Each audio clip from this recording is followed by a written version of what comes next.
Mr. Putter and Tabby Pour the Tea. Cynthia Rylant, illustrated by Arthur Howard. Mr. Putter and Tabby Pour the Tea. Mr. Putter and Tabby Pour the Tea. Written by Cynthia Rylant, illustrated by Arthur Howard. Chapter 1, Mr. Putter.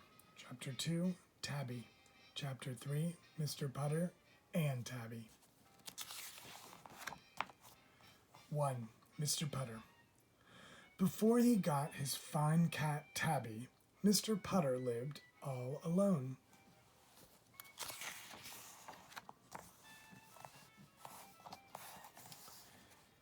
In the mornings, he had no one to share his English muffins. In the afternoons, he had no one to share his tea. And in the evenings, there was no one Mr. Putter could tell his stories to, and he had the most wonderful stories to tell.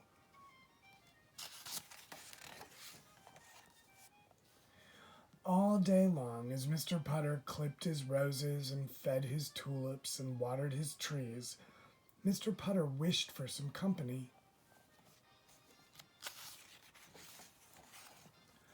He had warm muffins to eat, he had good tea to pour, and he had wonderful stories to tell. Mr. Putter was tired of living alone.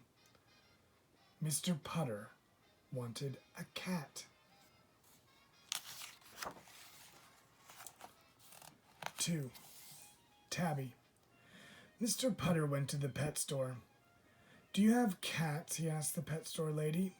"We have 14, she said. Mr. Putter was delighted, but when he looked into the cage, he was not.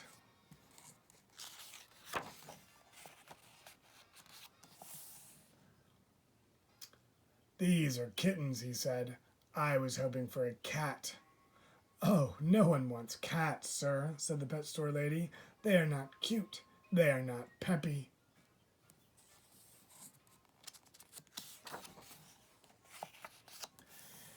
Mr. Putter himself had not been cute and peppy for a very long time. He said, "I want a cat." "Then go to the shelter, sir," said the pet store lady. "You are sure to find a cat."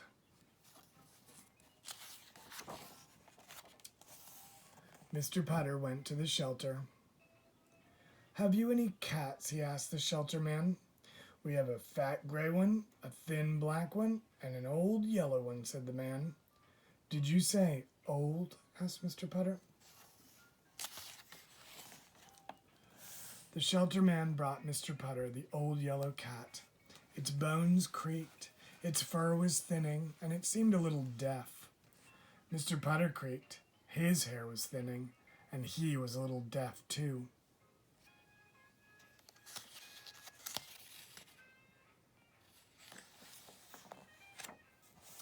So he took the old yellow cat home.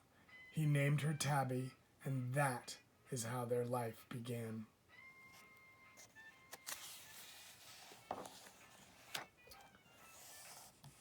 Three, Mr. Putter and Tabby. Tabby loved Mr. Putter's tulips. She was old, and beautiful things meant more to her. She would rub past all the yellow tulips. Then she would roll past all the red tulips.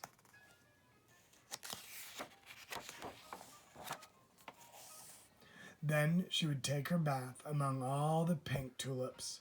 Mr. Putty clipped roses while Tabby bathed.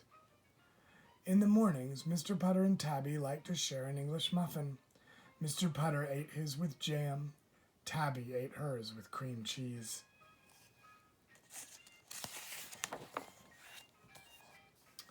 In the afternoons, Mr. Putter and Tabby liked to share tea. Mr. Putter took his with sugar. Tabby took hers with cream. And in the evenings, they sat by the window, and Mr. Putter told stories. He told the most wonderful stories. Each story made Tabby purr.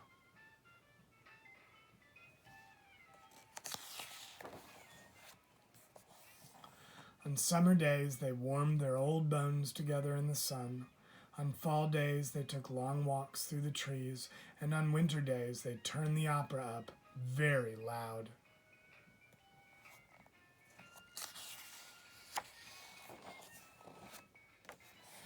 After a while, it seemed as if they had always lived together. Tabby knew just what Mr. Putter was going to do next. Mr. Putter knew just where Tabby was going to sleep next.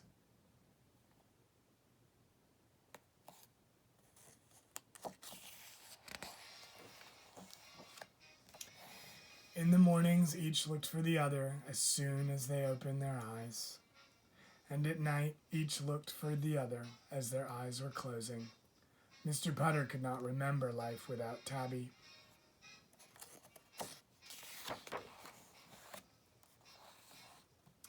Tabby could not remember life without Mr. Putter. They lived among their tulips and trees.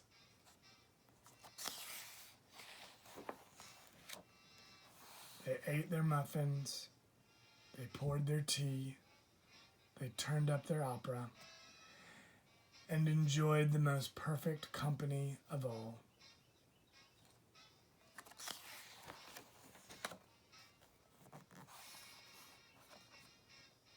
Each other.